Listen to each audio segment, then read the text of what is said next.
weeks ago, as you remember, we had the great Georgia snowstorm. Now we're preparing for the ice storm.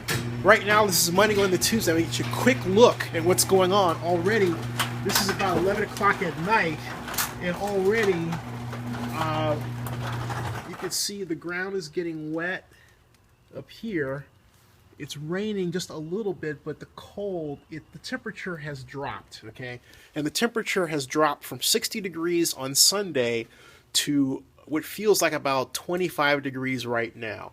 So this is going to be interesting because by Wednesday it's supposed to be full-fledged ice storm this time.